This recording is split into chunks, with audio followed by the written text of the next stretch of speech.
Welcome, everyone, to another edition of Kicking It Classic with JCD. As you always, I am your host, John JCD DiMaselli. You can check out Kicking It Classic as part of the PWP Nation Network. You can check out PWP Nation on Twitter at PWP Nation.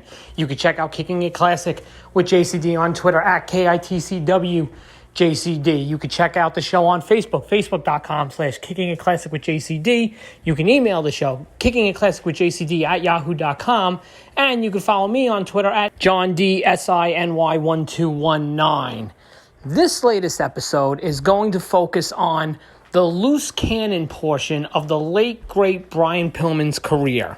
I'm talking about that early 96 until his passing in October of 97, we look back at the loose cannon, Brian Pillman.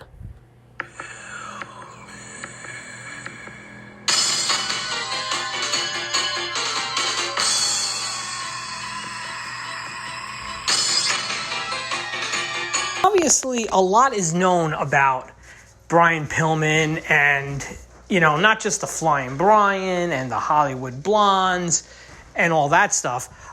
There is a lot that is known about the loose cannon run of his career, but there's also a lot that is not known, and that's what we're going to go over.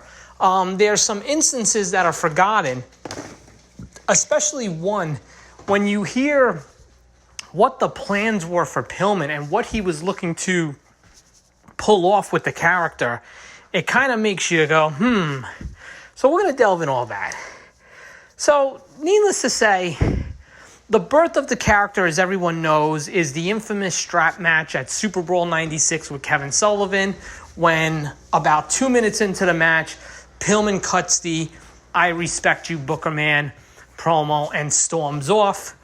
It is reported that Pillman is, air quotes, fired after the pay-per-view.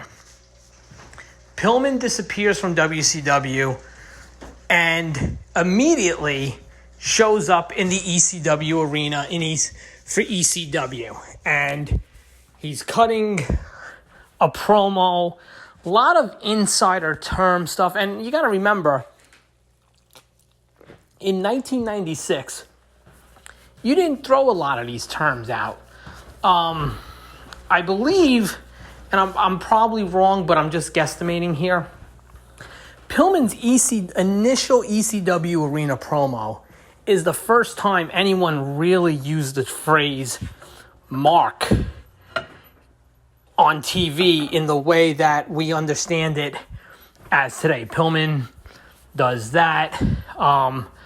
He starts referring to Booker, the Booker, not Booker T. At one point, he does a promo on a separate episode of ECW where he's wrestling a pencil, which of course represents a booker and, how they can, put you on a card, they could take you off, change your plans, whatever. And it was really unique for the time. And it really showed where WCW, ECW were headed. But WWF was not ready to go there just yet. Pillman's cutting these promos on Kevin Sullivan, on Marks, wrestling giant pencils, mentioning Harry Schiller, and WWF is running Billionaire Ted skits. So Pillman's in ECW, and it's becoming clear that he's setting up for a feud with Shane Douglas, who was still a face at this time, coming off his return from WWF. However, no COVID. On an episode of Nitro, the go-home show to Uncensored 96, Brian Pillman is in the main event segment. There's a big brawl which was setting up that match at Uncensored, like everybody and their mother versus Hulk Hogan and Randy Savage. It was like the Horsemen, the Dungeon of Doom, Zeus, some other guy. And Pillman shows up and is like, I think he's attacking Randy Savage. I got to get the clip and we're going to post it on the website. So now people are wondering, well, wait a minute. Is Pillman back in WCW? Pillman is not at the event. He is not at Uncensored. So then he starts showing up at ECW again. So it's like, all right, maybe this was a one-off. maybe something happened.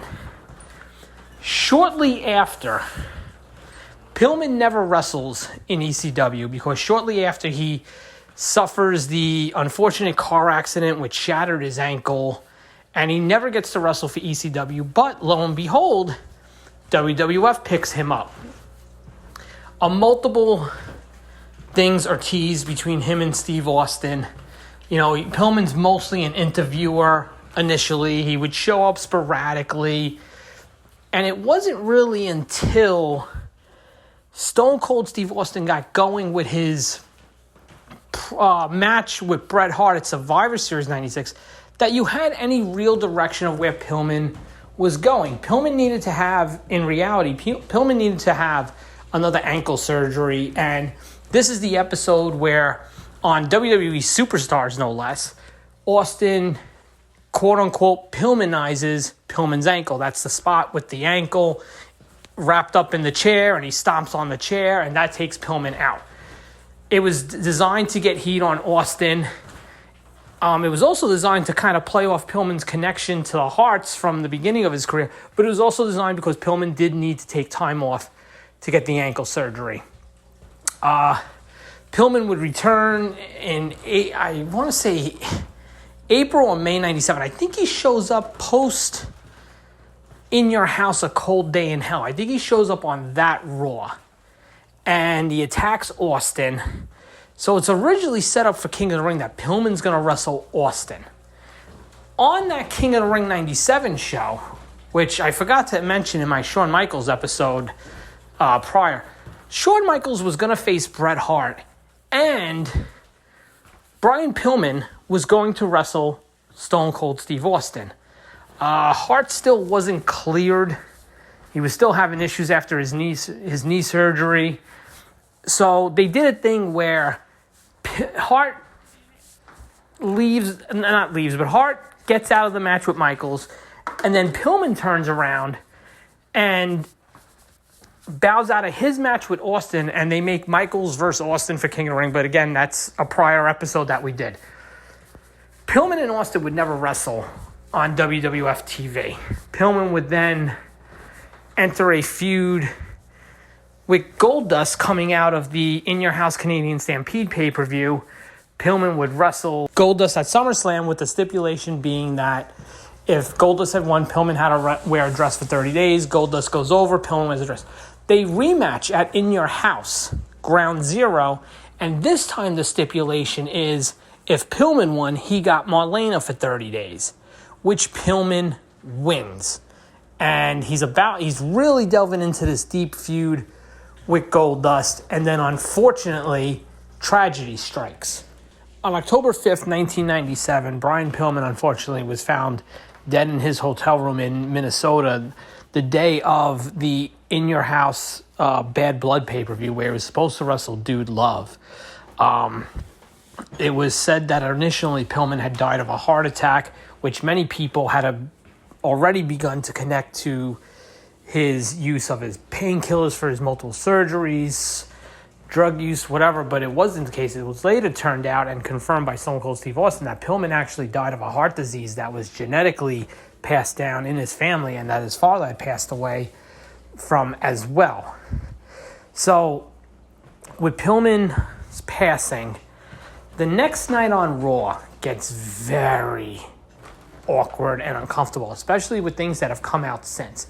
Melanie Pillman, Brian Pillman's wife at the time, appears on Raw. She does this interview with Vince McMahon, and it's besides being gut-wrenching, it's uncomfortable, it's awkward, it's almost improper. And we move on. Pillman's remembered for just being a lunatic. Of course, there was the what's going to happen when Austin 316 meets Pillman 9mm, the infamous gun segment on Raw that totally backfired in WWF's face at the time. But, Pillman was gone way before he should have ever have been. And it was a huge loss and a huge tragedy.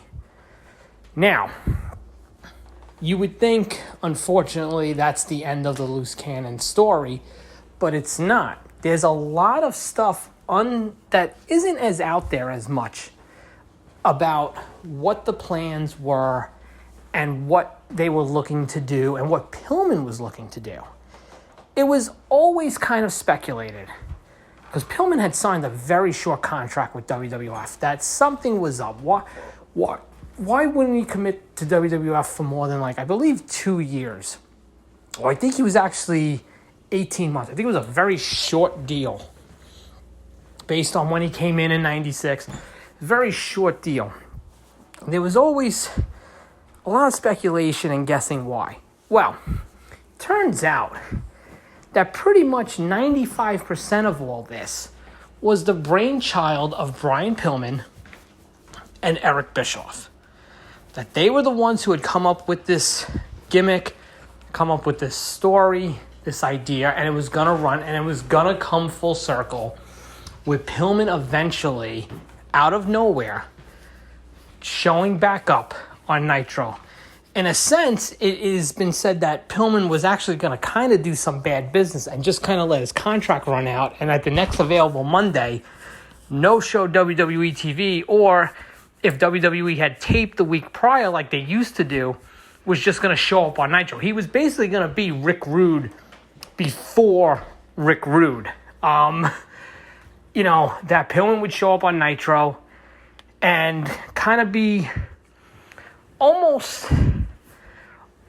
what Sting was, but probably more of their answer to what Stone Cold Steve Austin was going to be. There was talk that Pillman was going to be this loose cannon, the rogue horseman, this vigilante, only out for himself character. And that would have been very interesting to have seen played out. All the ECW stuff was done with Eric Bischoff's knowledge. It's even said that Bischoff purposely had Pillman on the Go Home Nitro to Uncensored 96, knowing he wasn't going to use him at the pay-per-view, just to throw people off as to where would Pillman show up next. Now you got to think, in today's day and age, he probably would have showed up everywhere, other than maybe, if he wasn't on the WWE contract, he probably would show up everywhere. Almost, you would have to think ROH, Impact, New Japan, a bunch of indies.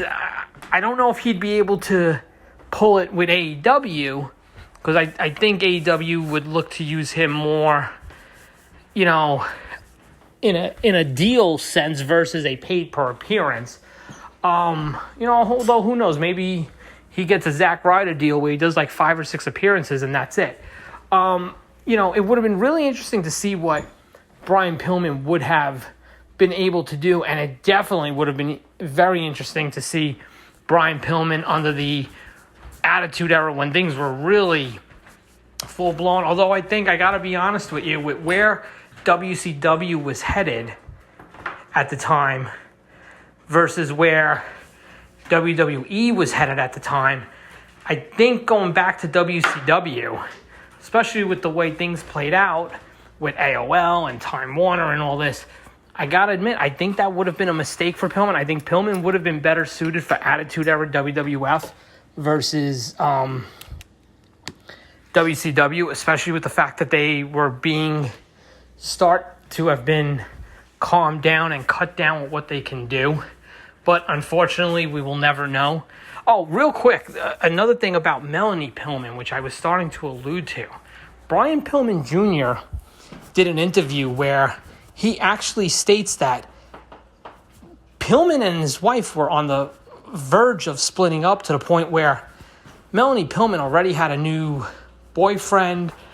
She was pretty much on the verge of moving out of the house when Brian had passed away. In fact, money WWF had given to Melanie Pillman for the son and the daughter to go to school, Brian Pillman Jr. claims she used on the boyfriend's new truck, this, that, and the other thing. That Brian Pillman Jr., and he does not blame WWE for this at all, he just says he's never seen a cent of that money, which is, it's unfortunate when a family falls apart like that, but, who knows what goes through people's minds.